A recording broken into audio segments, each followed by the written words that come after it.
All right, the Quebec government provided an economic update yesterday. They say that some relief is on the way. In the update, Finance Minister Éric Girard announcing $182 in savings per taxpayer for next year. Girard adding that the deficit's going to be $12.4 billion.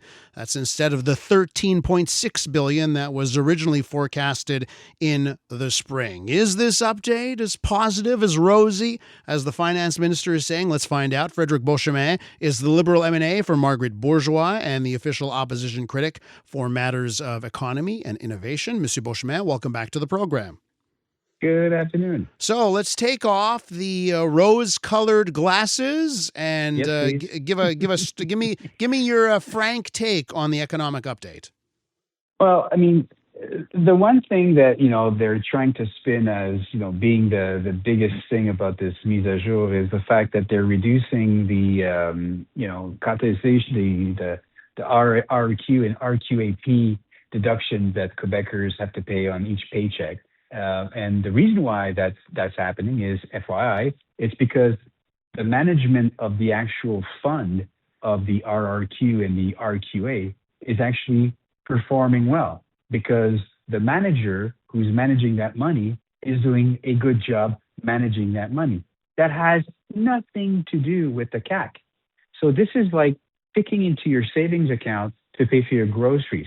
The manager right now at the case who's managing the RRQ is actually doing a good job. Has nothing to do with the CAQ being able to manage our finances, managing our spending. So unfortunately, what we have here is a situation where the CAQ has decided to, basically dive into another pot to attribute the success of that, money to themselves, and then giving it back to Quebecers, to Quebec taxpayers. It's already their money. It's already there.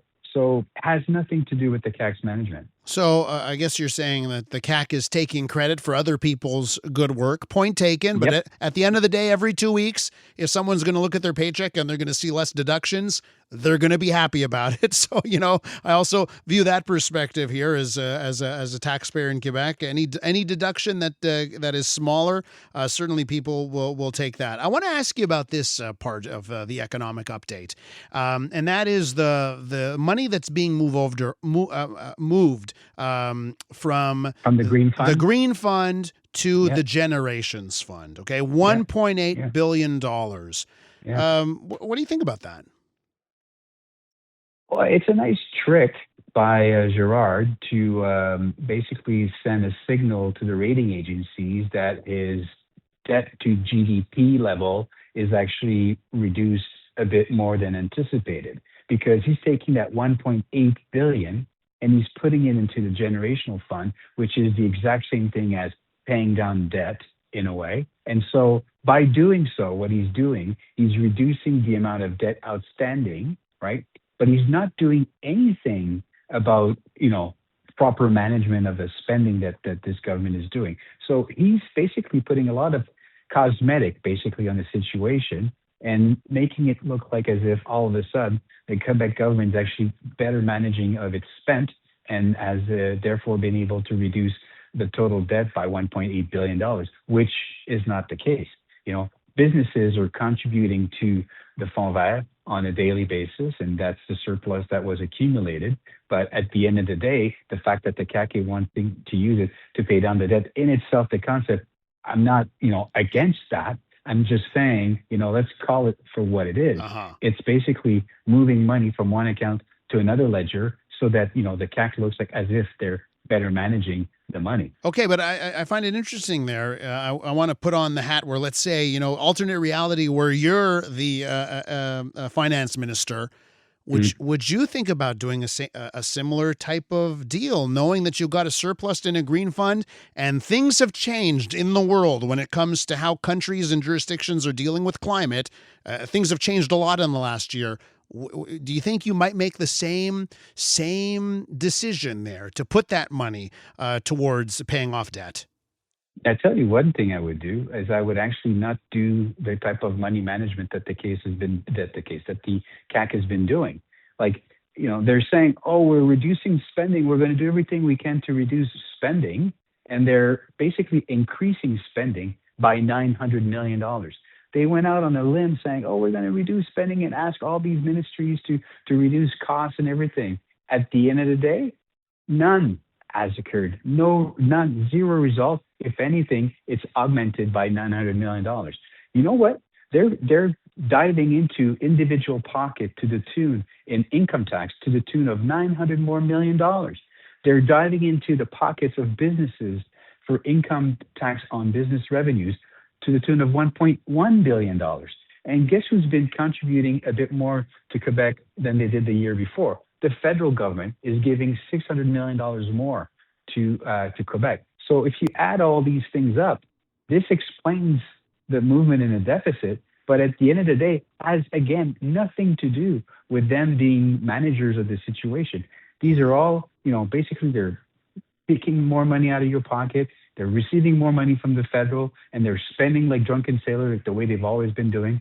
So at the end of the day, I mean, right now they're like trying to do everything they can to not augment the deficit. Doing this little pass with the Fonds Vert is just another example of how desperate this government is. I want to ask you about economic growth because the forecast here is 0.9% in 2025, 1.1 in 2026. To me, when you take into account population growth, boy, does that ever seem an anemic 0.9 and 1.1. But I'm also thinking about just what a tough spot the entire country is in light of all of the economic trade winds and trade wars and that kind of stuff with our neighbor to the south. How do you view the economic growth that's forecast?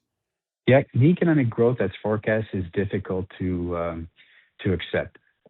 We need more growth than that. We need more productivity than that.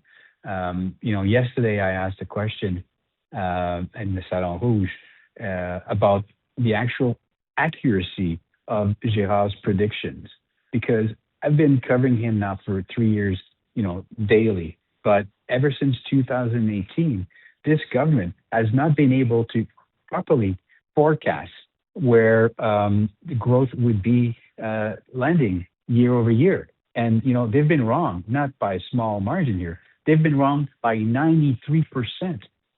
So for the last 7 years, they've tried to call where the growth was going to be, and inevitably they were out by 93% all of the time on average. So it's, would you trust your accountant if your accountant was telling you something, and then at the end, when you get the slip from the government, your income tax bill is up 93%? No. So they're lacking total credibility here. Well, as someone that loves numbers, point taken on that front. We're with Frederic Beauchemin, the Liberal MNA for Marguerite-Bourgeoys, the official opposition critic for economy and innovation. Monsieur Beauchemin, while I have you on air, I do need to ask you about your party and the unity within your party. A couple of reports from Radio-Canada over the last couple of days, talking of perhaps some cracks and a group of people internally that may want a confidence vote in your leader, Pablo Rodriguez, and for now that attempt being held back. What's the unity like inside the Liberal Party right now? Inside the caucus, everybody's on board with the chef. I mean, it's a difficult pass. It's a crisis management situation. He's being totally transparent. He's answering all of the questions. And honestly, there's not much else that can be done except for the fact that there is this legal entanglement between Geneviève and Marois, and that's going to have to follow its course. But at the end of the day, the only way to go through a crisis like that is to be fully transparent with Quebecers, fully transparent about the methodology, fully transparent about the way we spend all of our dollars. And you know what? That's exactly what the Liberal Party of Quebec is doing. And for that, all of the caucus is behind Pablo. And you know what? The militant, they appreciate this. They're looking for the same answers as Pablo, which is transparency, and they want to know the truth about everything. Do you think Geneviève Hance will find a home once again in the Liberal Party, working internally, given that Marois Risky is out of the caucus now? I think both Geneviève and Marois have an open door to the Liberal Party of Quebec. Both are welcome to come back, but they need to tell the truth. Marois needs to tell the entire story about what it is that she fired Geneviève about, and that's the issue. None of this is coming out. Nothing has come out. So unfortunately, until the moment that information is transparent and available for all to see, not much can be done in either or case. How would you describe, the headlines that your party has faced over the last week or so now, just over a week? How I would describe it? Yeah, I mean, do you feel your party's just unlucky here, or something else is at play? I can describe the headlines as not fun to be to be seeing it. I mean, it's unfortunate, but we are the official opposition of this pathetic government. We are doing a good job talking about the economy, doing a good job talking about public finance, the healthcare system, education, name it. We have been on this government for the last, basically 3 years since I've arrived, and before that for the other gang. It's been nonstop. And guess where they are right now in the polls? They're at zero. There's zero re-elected MNA from the CAQ if you look at Quebec 125. So you know what? We're doing a good job. We're going to keep on doing a good job. We're going to focus on our files. This thing is going to be, obviously less and less important as days and days progress. And hopefully in a week or so from now, it'll be, another story and we'll move on. But right now, what we need to talk about is the lack of productivity in this economy and the fact that this government is saying one thing, saying that, we're helping Quebecers and cutting taxes and all that sort of thing, but yet at the same time, they're picking in everybody's pocket to the tune of 900 million. So, they're talking with both sides of the mouth, and I'm tired of them. Mr. Beauchemin, we're going to have to leave it there. I want to thank you so much for coming on today. Thank you so much for having me. Have a great day. You too. That's Frederic Beauchemin. He's the MNA for Marguerite-Bourgeoys and the Liberals' critic for economy and innovation. I'm Dylan Playfair. And I'm Tyler Smith. We're putting loneliness in the penalty box by talking to some of our favorite athletes about the importance of friendship. This is Bromance. Bromance is brought to you by Charm Diamond Centers, proudly Canadian-owned and operated. Charm has been part of your love stories and bromances for over 50 years. And you can find Bromance on the iHeartRadio network or wherever you get your podcasts.